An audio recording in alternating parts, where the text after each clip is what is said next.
pinakaunang victory at papasok na nga tayo sa drafting phase ng game number 3, deciding our map. Ano kaya ang lalabas ngayon? Konting drum roll naman dyan. Lumabas na ang Dangerous Grass, ang Delix na OMAD ay lalabas na para sa game 3. Excited ako dito kasi kanina pinag-uusapan natin yung mga taguan, yung mga additional na bushes na kung saan ay pwedeng gamitin talaga ng mga teams. Mag-i-expect ako dito ng mga panggulat talaga ng mga heroes. Yung mga batang nga, feeling ko, ganang-gana dito. Oo, at ang ever famous, nakita mo naman sa picture dun sa Dangerous Grass, si Saber. Saber, pati si Eudora. Kumbaga yung mga pang one shot talaga. Pero yan na nga, pasok na tayo sa ating drafting phase. Agara namang tatanggalin ng Harith and the Kalea para dito sa TNC Pro Team. And for Omega, housekeeping pa rin. Tatanggalin na ang 1-1. Still uncontested na perfect bans, especially the red side ng 1-1. Wonder kung yung Lancelot ay bibigay ulit dito ng Omega without the trade. Usually, Yi Sun-shin at Lancelot yung nagiging trade-off eh. Pero so far ay hindi na natin nakikita yun. Parang nung week number 4, hindi na natin nakikita yung trade ng Lancelot and ng YSS. Na parang willing sila magbigay ng isa. Tanggalin namin yung Lance, kunin nyo yung YSS, wapakils kami dyan kasi may mga Hayabusa pa naman or Joy. Pero ito pa rin, Angela pa rin.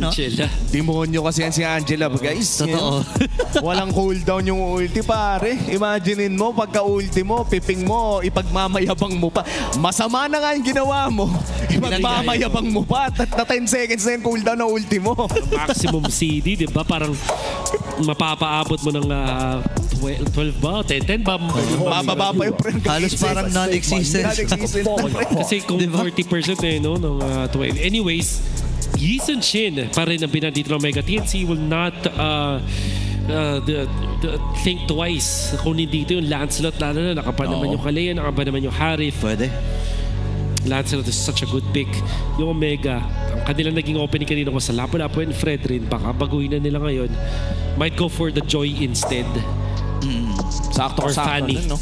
Pero sa Dangerous Grass, yun nga inisip ko yung Yi Sun-shin ban dito ni Coach Wura. Napaka-importante sana ng Mountain Shocker kung sakali, no, na makita mo yung mga kalaban mo sa Dangerous Grass. Pero with that, Lancelot back-to-back ang ating makikita mula kay Zaida. Lapu-Lapu is good for Omega. They will go for Fredrin pa rin. Fredrin Lapo. Siguro ang pwedeng baguhin is the Valentina. Kaso nga lang, ma-open pa rin yung Grak eh. Grak, kahari ka pa rin dito kung ikaw yung TNC. Pwede, no? Tapos mas madami pang angulo para sa Grak. Kung iisipin mo, and nakikita ko dito na since may mga grass na nga, baka makita tayo ng Selena. Pero eto. Tingin ko Arlot, pero Valentina pa rin para hindi ba ban. So same picks tayo. This time, Omega, sila yung nag-ban ng Arlot kanina. Baka if fourth pick na nila yung Arlot in this scenario, they will ban yung Phoveus sa moment na to para sa Omega. So, yung kagandahan dun sa Arlot is may combo na siya dun sa Fredrin and pwede nga siyang roam. I wonder if Super Yoshi is considering that. Meron din naman ng Ruby. At kung makikita nyo kanina yung nadagdag na grass dito sa Dangerous Grass ng mga bush, meron ka ng parang pangtawid. Dahil nga nadagdagan yung, lalo na sa Lord Pit, pwede ka magtago doon as the Ruby. So, kahit hindi ganun kalayo yung initiation ng isang Ruby, parang okay na din kung galing sa bush. Tsaka parang yun nga yung may balbas na yung Lord Pit natin. Saktong may balbas lang doon sa may labas. At yun na nga, the Phoveus locked in para dito sa Omega. Tatanggalin na nila ito sa ating laro. Nag-ano pa rin ng XP laner and mid laner ang side ng TNC Pro Team. Okay pa rin ba ang Kimi dito kung sakali? Wipe out all the injustice in the world. Ay, Kags! Kagura ata. Pwede Kagura. Could be good. Kaso kasi ang kalaban mo Fredrin eh. So parang gusto mo yung mga pantunaw, pang HP based or whatnot. Kaso parang Lunox na lang yung gano'n eh, no? Lunox Ruby kaya pare. Favorite mo.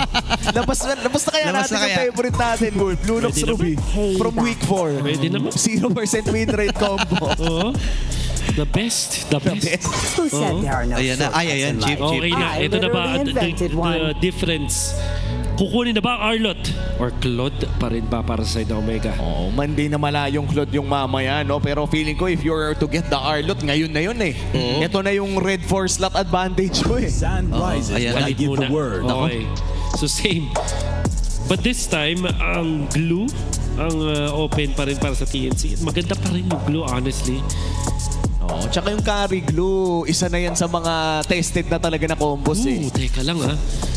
Ang naalala kong pangsagot sa Fredrin is the Loyi.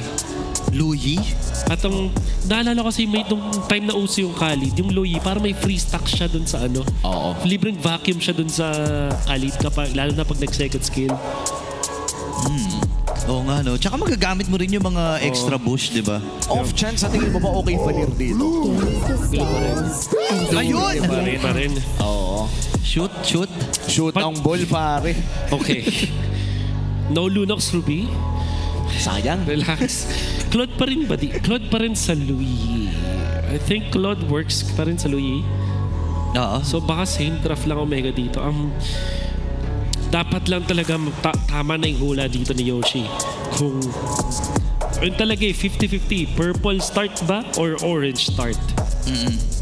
Based dun sa naging habit din and nabanggit mo nga, di ba, pag sa mga Lancelot, normally, purple buff yan. So, kailangan nila i-consider yun.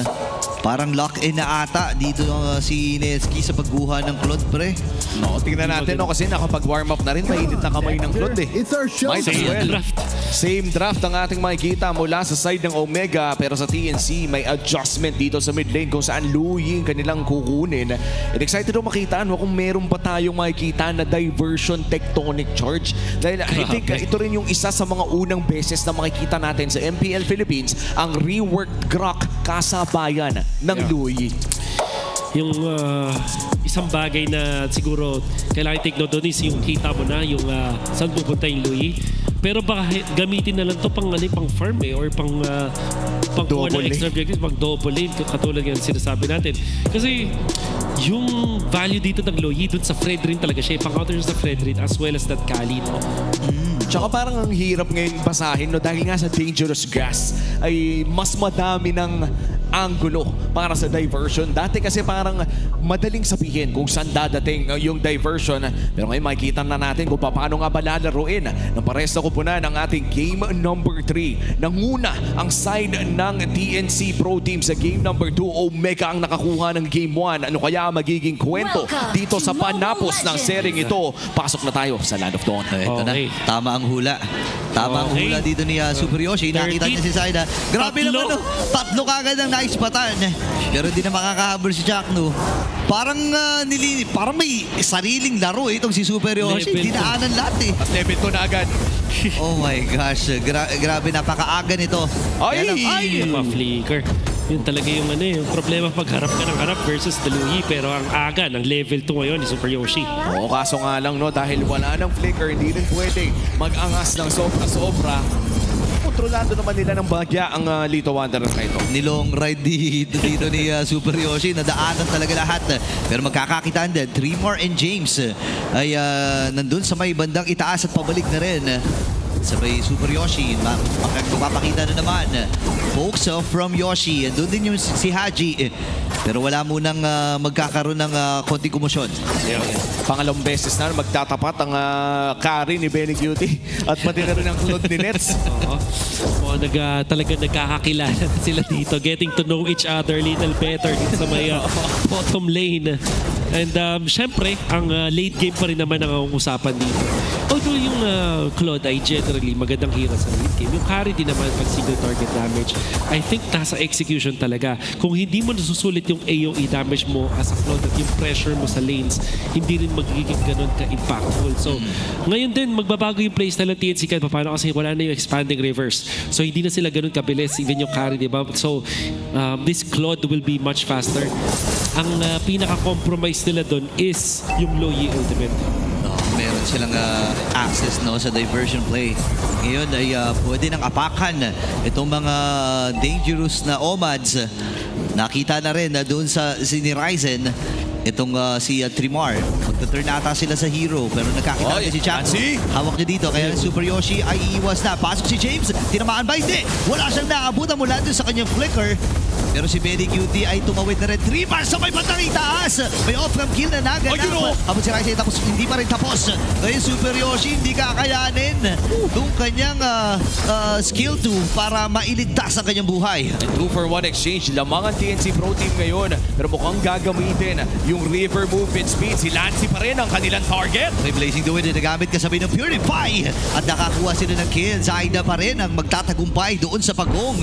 At naging masyadong messy yung team fight na yun, ha? Very messy, very disastrous in fact para sa TNC. May ultimate kasi Super Yoshi doon at nakita niya si Lancy. So ginamit niya at gusto niyang puwersahin. Ang ginawa ni Lancy, tiniming niya yung flicker niya doon sa first kill. Super Yoshi na-touch na naman ang ulti Yoshi pero out of nowhere, Zaida taken out by Ryzen. Parang yun nata yung nabigyan ng masamang crowd control. yung natsambahan mo yung Fredrin na nandoon fresh yung cooldown reset. Yun yung tipo na kahit wala pang cooldown reduction, mangangatog ka talaga sa crowd control ng Fredrin eh. Oo, kasi pre, yung skill 1 and skill 2, nare-reset yan eh. Di ba pag tumama yung taunt niya eh. Yung paangat. Di ba? So, dami mong ikukonsidera pagkalaban mong Fredrin. Oh no. And si Zaida kasi usually kapag Lancelot kahit wala ka namang magic shoes or anything or tough boots sa una, di ba? You're waiting for your first item bago mo i-upgrade yung boots mo. So doon nagiging impactful din talaga yung chain CC that can come out of this Fredrin. Nakahanap ng panalo ang Omega out of nowhere at nabibigyan din nila ng kills itong si Netsky. Double lane setup para kay Netsky para Bilis. mas makakuha ng advantage sa ngayon over Benny Cutie. At saktong-sakto no, wala siyang maiiwanan doon sa may bandang ibaba at hindi rin makakapagplato si Benny Cutie. At unti-unti nang ang ginahawakan ng Omega yung safety ng kanilang late game advantage on this Claude. 25 seconds bago lumabas ang ating panghuling pagong ay pangalawang pagong pa lamang. Ang pinakaunang pagong ay napunta sa kamay ng TNC Pro Team.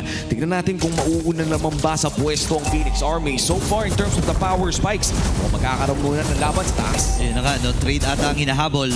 Pero masyadong mailap talaga at mahirap kalaban na itong glue na ito. May diversion play na nagagawin na magtutulong-tulungan natin si Ryzen. Dumating na rin si Lancy at makakaligtas itong jungler from Omega. Oh no. So lalaban ata sila. Super Yoshi sumama na rin. Nandito yung river at gagamitin nila. Haji, may hawak siya na tectonic charge. Pero hindi na muna lalaban ng CNC. Oh, hindi niya muna gagamitin ito. Nagsastack naman ng puncture si Zaida. Napakabilis na pag-clear at lilipat na nga sila dito sa may bandang turtle pit. Naghahanap pa rin ang angulo dito si Haji pero humaharap na si Trimar. Napakasakit ng Valentina to at sisimulan na ni Ryzen ang turtle at i-reset ito ni Jack Bamba. Pero mukhang hindi gagana yung reset strat na pinato niya sa turtle na yun. Netsky, nandun sa may bandang likod. Trimar, ngayon nagamit na rin yung Sandstorm.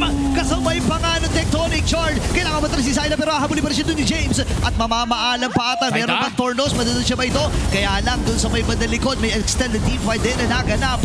Kaya na-secure din ng Omega yung pagong. Atras muna ata magiging call dito ng CNC. Super Yoshi, boy pa rin naman. So reset ata ang mangyayari dito. Pero ang baba ng buhay ni Yoshi, mapipigilan ba nila ang pagkakabasag na torre din sa may bandang kita?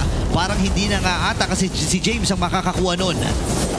Ganda nung ginawa dito ng Omega. Look at si The Valentina versus the Clock. Aray, napakahapde. Meron na dyan yung quick sand guard. Na-cancel lamang yun nung wall mula dito kay Chuck. Pero hindi pa ata tapos ang pananalasan ng TNC sa ibaba. Nakita natin din si Chuck noon na nagabang doon sa balbas nung Lord Pit. Unfortunately, yung flicker play mula doon kay Haji masyadong mabilis. Alam natin na ito yung advantage ng pagkuha ng isang Valentina laban sa isang Drock, yung instant initiation sa doon na. And si Chuck noon mukhang nakadrag map din siya doon kasi dinaanan na siya ni Netsky at hindi niya pa rin napop yung kanyang ultimate kasi naghanap siya ng mas magandang target pero ang naging problema naunahan na ng Omega yung side ng TNC. Hindi pa rin nga lang natatapos dyan dahil nakapag-trade pa rin ng TNC sa may bottom lane. And in fact, Zaida is racking up in terms of EXP. Pagdating ng ating next turtle, mukhang mas lalamang na ulit si Zaida sa levels of Horizon. And let's see kung paano nga pa ito isa-set up ng TNC Pro Team dahil ngayon ay medyo na-equalize na naman ang ating laro dahil sa mga naging effort ng Omega sa paghanap ng kanilang mga mas maganda at efficient na laning para dito sa Claude. Still, deathless dito si Netsky. Napakataas ng kanyang gold ngayon. Makipupush pa nila itong bandang ibaba. Magkakaroon ng trade ang TNC Pro Team. Cross-map lamang, may diversion na ibabato. Okay, saan idadalin? Pero ipipake lamang ata dito ni Lancy at malaya na nga makukuha yung Torre dun sa may bandang ibaba. Gayon din naman sa itaas. So, equal trade. Kaya lang lamang pa rin ang Omega kung iisipin mo kasi yung gitna bukas eh. Oo, at hawak pa rin ng Omega itong turtle na ito. Nasa may pixel brush dito si Super Yoshi at mukhang medyo malayo pa ang TNC Pro Team sa pagko-contest around this last turtle of the game. Pero available ang flicker ni Jackdo. Pwede din siyang pumesto doon sa may balbas. Nakita niya si Super Yoshi. Okay, nakita rin nila sa may itaas itong si Netsky. Pabalik na rin. Pero Super Yoshi ay umaabante. Zaida hawak pa rin itong pagong. Netsky ay nandun. Pokes from Lancy. Si James naghahanap na magiging target ng kanyang Brave Spider. Sino nga ba magiging target? Si Zaida ay inaantay nila. Nice reset though. Pero si Ryzen ang nakakuha ng pagong. Sabi ng Omega dito, sige ilaban natin. And Frank Tectonic Charge mula kay Haji.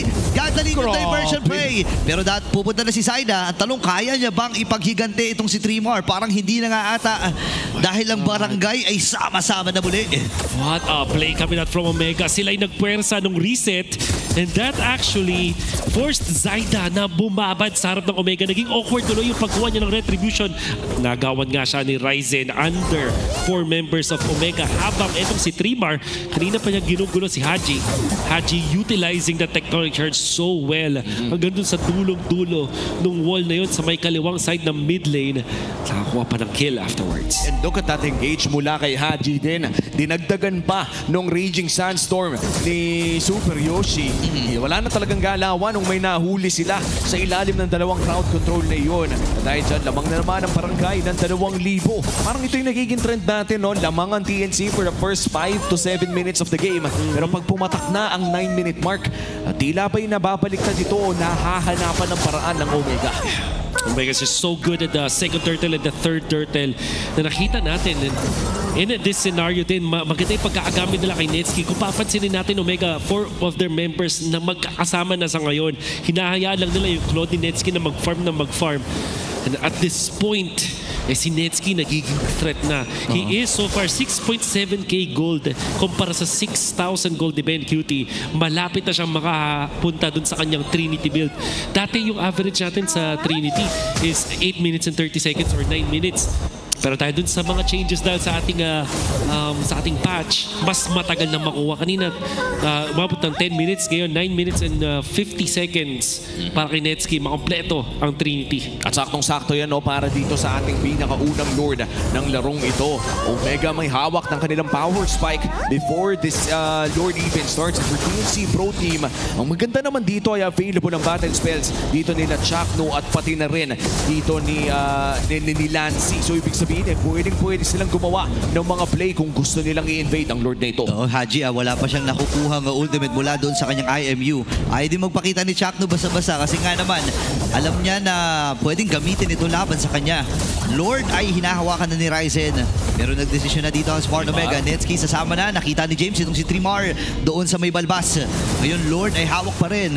BMI ay pwedeng ipang-abante dito or ipanglagay at pang-secure lamang ni Netsky. Soft reset ang gagawin dito ng Omega. Wala pa rin nagiging aksyon, ha? May hawak na ng Tectonic Charge dito si Haji. Tuloy lang ang paghahawak ng Omega dito sa Lord na ito. Pero mukhang another soft reset ang kanilang i-call. Ano bang inaabangan ng Omega dito? Well, they want to clear yung bottom lane tapos yung slow push setup nila sa top lane na mag-materialize. There's a TP play para dun sa depensa na yun sa may top lane. Okay, para maidala at maisama din si Benny QT kagad. At least kahit paano nakapag-clear ng konti itong si Benny at nakapag-deal ng damage dun sa mga minions. Again, napakahaba na naman ng team ng Lord fight na to, ha? First Lord lang to, ha? Kaya nga, inisip ko first Lord pa lang to, pero grabe pa rin ang mga recent dito. Ayaw talagang pumalag ng Omega dito. Ayaw nilang ituloy ang Lord na ito hanggat hindi nila nakukuha yung advantage na kanina pa nila hinahanap. Pero si Zaida ay malapit na mag-level 15. Mukhang papasukin na nila si Trimar. Kalahati na ang HP at makakatakas naman with a split-split. Babalik dito para kay Rising with a Torn Throws. And there you go, level 15 na si Zaida. May kalamangan ang side ng TNC Pro Team in terms of the retribution. Actually, pwede nga nilang i-rush to kung gugustuhin nila. Okay, James ay nakatakas din naman doon sa plano ni Trimar at Zaida. Hawak sila ng mga bush. And ito yung mahirap, pre. Kapag konti yung vision mo, lalo't ang daming bush niyan. Ang hirap mag-desisyon, pre, no? Push yan, tol. Uy, yung sa may top lane. And yung hinawa niya ni Super Yoshi is one of the coolest na bush na nakita natin. Kasi dati magkahiwalay yan eh. Ngayon, parang mas madami ka na mapupuntahan kasi may konting harang pero makakaano ka pa rin. Makakatagos ka pa rin dun sa kabilang side. So ano siya, parang ang lakas talaga mang psycho sa push na yan. Tingnan natin kung ano na nga ba magiging balak ng Omega. Push na yung top lane. Pa nila, naku, idolord na ata. Okay, babersata nila ng mabilis at nagdesisyon na kagad ang barangay na kunin yung Lord. Isinuno ng TNC yun.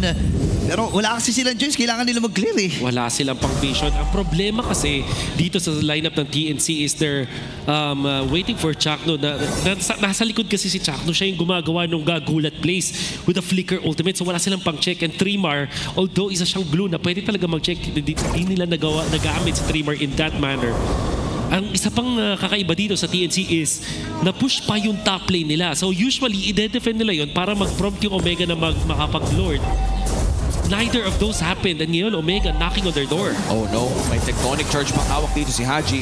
Mauunan naman ba ang Omega sa pag-set up ng kanilang push dito? Mukhang bakbagsak na ang inhibitor turret doon sa may bandang itaas. Wala nang magagawa ang TNC Pro Team para doon. Pero dedepensa nila ang mid and bottom lane turret nila.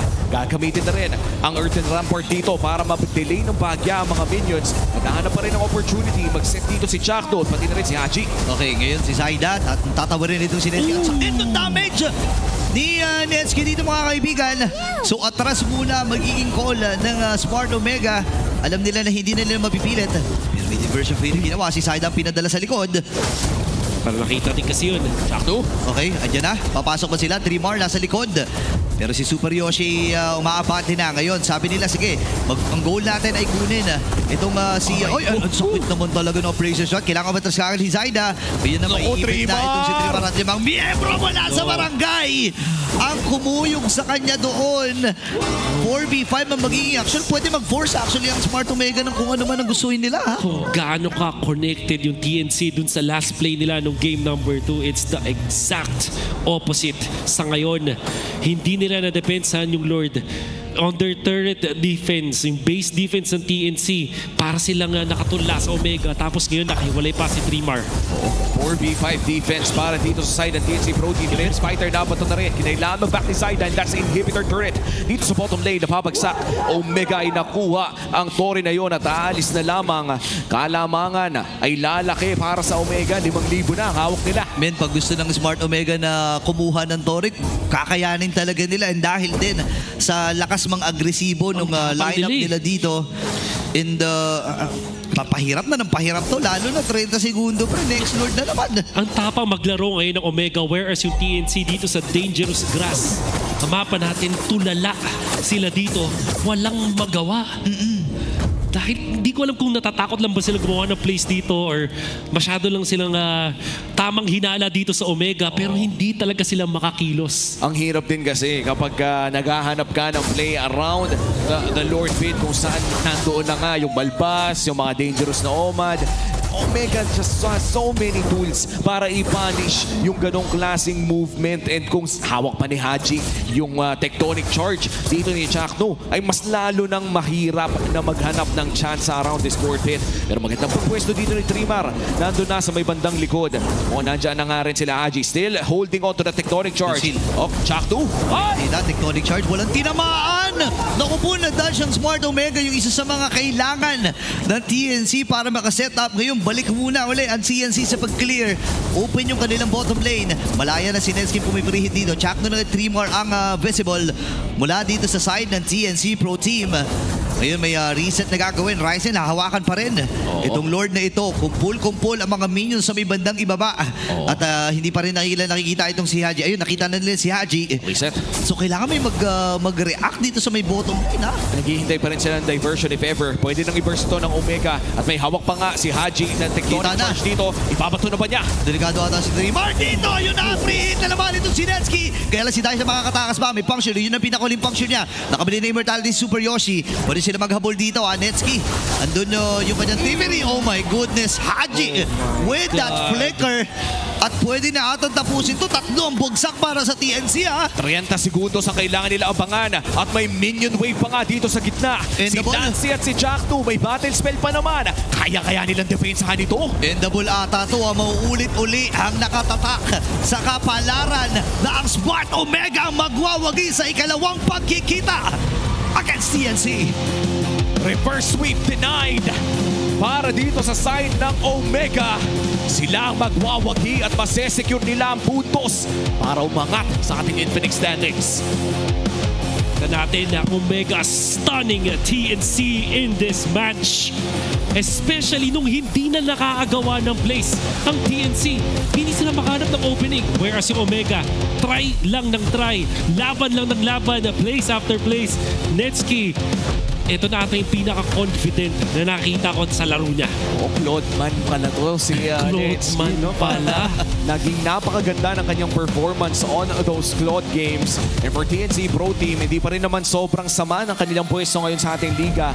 Nandoon pa rin naman within top 5 and top 6. So marami pa tayong maabangan mula sa Phoenix Army. At para naman sa Barangay Omega, aangat sila ng 1 puntos. Ibig sabihin nito ay tied na sila sa puntos ng side ng TNC Pro Team. Kaya naman kakausapin natin ang winning team ng ating match 1. Into the winning column they go. Here are your winners, Smart Omega! Oh, it feels great. It's been a while, guys, and I'm so happy na nakikita namin kayo ngayon. Nagkikita sila pero iusog ko lang kayo ng konti. May bago kasing bida. May bagong bida making his head coaching debut for Smart Omega. Coach Wura, congratulations. I know it's been a while since you've been here kasi nandito ka na rin sa MPLPH way back. But, you know, this time, history repeated itself. Natalo nyo ulit ang TNC. But then, you've also had that 2-week losing streak before this match. When you were reinstated as the head coach of this team, ano ba yung mga sinabi mo sa boys? Saan kayo nagsimula to get this win? Well, malakas naman talaga yung team. Kulang lang talaga kami sa yung willpower para mag-execute ng mga plans namin. So ngayon, unti-unti inaano namin siya. Ginagawa namin. So feeling ko mas magaganda yung mga games namin. Mas gaganda ang mga games nila, Odin. Ang ganda nga ng kanilang aura ngayon. Nakikita natin na all smiles ang Barangay Omega. James, total nasa tabi na rin naman kita. Ang pagpasok ni Coach Wura is big thing para sa inyo. Ano ba yung naging adjustments nyo since bago yung coach nyo and bago rin yung patch na meron tayo dito sa second half? Ayun, siguro sobrang big help sa amin ni Coach Wura, lalo na ngayong bago yung patch. So parang mabilis kami nakapag-adjust din kasi 3 yung coaches namin. You know, James has already mentioned na malaki yung naging tulong ni Coach Wura in actually making this win happen. Coach, in terms of Project Next, kasi siguro things are very complicated. Maraming effects, madaming mapa. What do you think of the current patch ngayon? Is this an up or a quite challenging patch para sa team mo?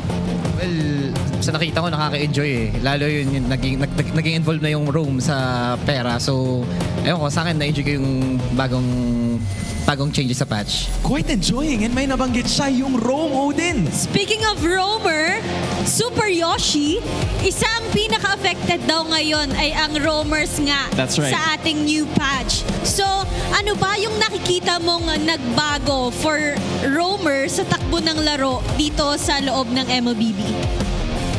Tingin ko mas marami maambag yung roamers ngayon patch kasi nga about vision plus 30 gold ganun. Kaya tingin ko yayaman na rin kasabay yung mga sasabay sa items ganun kumbaga. Mukhang masaya ka nga sa bagong patch ha. And speaking of, doon sa bagong patch natin, meron kasi tayong 3 mapa. Meron ka bang favorite map among all those 3? Siguro yung dangerous boost kasi Ay, grass ba yun? Okay, grass. Pareho lang yun, no? Dangerous grass. Favorite yan kasi mga heroes ko madalas, yung playstyle ko pang tago-tago rin kaya paborito ko yung dumagdag na bush dun. Oh, I mean, nabanggit niya na yung dangerous grass. And I think, there are 3 others na hindi pa siguro napipili. Aabangan pa natin yan sa ibang mga roamers. But Yoshi, I wanna talk to you about this. Kasi TNC, natalo nyo sila ulit and you've swept them for this season alone. Is there any specific team na gusto nyong bawian considering na gaya ng sinabi ni Coach, mas motivated kayo? Sino yung team na gusto nyong makita for the second round? Makatapat sa? Bawian. Tingin ko gusto namin mabuhayan yung Onyx since doon kami naglabas ng chase strat and di namin nalabas yung normal na laro namin. Yung normal na laro nila. I think they're gonna go crazy for that matchup. But this is an ecstatic win for once again your winners, Smart Omega! Just an amazing performance, finally putting the barangay at the winning column. An intense and incredible performance showcased by the barangay. Kakaiba ang pinakita nila ngayong bagong patch and we're so excited to see kung ano pa nga ba ang ipapakita nila in the next few matches that they have. That being said, I think it is time to talk all about these things kasama ng ating mga casters. Maraming salamat Hans and Odin, pati na rin sa Smart Omega. Congratulations sa inyong victory at nagbabalik nga tayo dito sa ating casting desk. Umi pa rin kasama dito si Burrito at si Wolf para i-breakdown kung ano ang nangyari sa game number 3. That was a great win para dito sa barangay at nakatulong nga talaga ang dangerous grass sa mga plays na hinahanap nila. Gamit na gamit ni Super Yoshi yung isa sa mga specialty niya lang, mga pagtatago sa bush. Nakilala siya sa mga ganun. Even season 14 may mga highlight play siya about dun sa bush. At talagang naramdaman natin na ang hirap talaga maglaro sa bush. No? Parang kailangan mo ng extra vision. Unfortunately, yung Grak as well as the glue, I would have thought na pwede na siya, na enough na siya pang vision pero hindi pala. Whereas, etong si Super Yoshi, nakita nyo naman, straight na body kung gumalaw. Diretso talaga. Naka-maximum na speed. Lakad matatag talaga dito gamit ang kanyang hoverboard. Nakakita ng madaming members. At actually, madaming beses nakikita ko dito yung pag-hold nila, Super Yoshi at ni Haji mismo. Silang dalawa, notable sa game na to. Ang daming beses nilang parang tinitipid yung kanilang ulti. Tapos parang inaaurahan nila yung katapat nila. Lalo tuloy hindi makakilos yung TNC. Hinaharapan ng dalawang playmakers dito ng Omega, yung TNC. At biglang, yun nga, tulala ang TNC sa game na to. At ibang klase rin kasi yung nagiging goals ng Omega dito, especially around their Lord areas. And if I'm being honest, no, ang daming beses nilang ni-reset yung mga Lord na yon para lang mapurga yung kalamangan na meron ng TNC Pro Team o ma-emphasize mas lalo yung meron silang kalamangan. And looking at those engages, Haji on this Valentina, back-to-back Valentina games, parehas maangas ang kanyang nakitang performance. Sobrang ganang-gana yung mga tectonic charge niya. Ilang beses tayo nakakita ng mga highlights na gano'n mula dito kay Haji. At dito na pumapasok yung punto break kapag ka-team fight na yung kalamangan sa hero ng Omega. Yeah. Nakita natin yung yung pagkaagamit din dito ng Omega. Yung kaninang clash, nakita natin na sabay-sabay talaga sila. Kahit itong pag-punish nila kay Zyda after nung Thorn Throws, parang siguro may com sila doon na, oy, papasecond ko to. Tapos nung nag-second skill na nga yung Lancelot, nandun na bigla si Haji. Pati nandun si Netsky. Hindi nag-give up sa play yung Omega at parang they're really playing on the same page. And so far, para dito sa larong ito, another 17-minute game. Parang 3 games ata tayong umabot ng 17 to 18 minutes ang ating laro. Para bang posibleng sabihin na dahil sa mga changes sa mapa, bumababa ang ating game time? O baka this is a TNC Omega team thing only? My theory is dahil siya doon talaga sa minus 10% gold. Tsaka, was it 10 ba? Or basta yung 7.5 doon sa creeps or something like that. Unlike bagay, isipin mo yung Trinity na nakukuha mo ng 8 minutes 30 kapag mabilis ka. Ngayon, 10 minutes mo na makukuha. So doon talaga tumatagal. I feel like kaya tumagal tong laban na to bukod sa TNC Omega thing siya is dahil doon sa changes sa patch na yun. And so far, no, nakita din natin dalawang late game marksman ang kinuha back-to-back for TNC Pro Team and Omega. Parang kung ikaw si Netsky at si Benny Duty, memorize nyo na yung paano bumabanat sa lane itong dalawang to. And sa ating laro, mukhang medyo nabugbog na naman of course ang ating mga XP laners. Ang takas ng damage taken ng ating mga XP. Alam mo na, awa nga ako kanina kay Trimmer Parang lagi na lang siyang nakasilip at laging sinasalo lahat ng punishment ng Omega. Laking bagay din talaga nung siguro yung movements dito ng Omega kasi meron kang Khalid na pwedeng umikot-ikot talaga, and then you also have that Claude na nagmamanage ng dalawang lanes ng ganun kadali. And if you think about it, yung TNC dapat ganun din kasi meron silang Loyi. Kaso nga lang, sa sobrang nerfed na ngayon ng Loyi, hindi na siya ganun ka-dependable sa mga ganung scenario. And of course, our BPI Rich Guy para dito sa game number 3. Walang iba kundi si Netsky na naman on his Claude performance. This is, I think, 2 games na naglaro ng Claude. Itong si Netsky. Ang first game, ang kanyang nilaro, as far as I remember, ay ang kalaban niya ay Bruno. That's right. Carry ata siya. Carry ata siya. Carry siya noon. So parang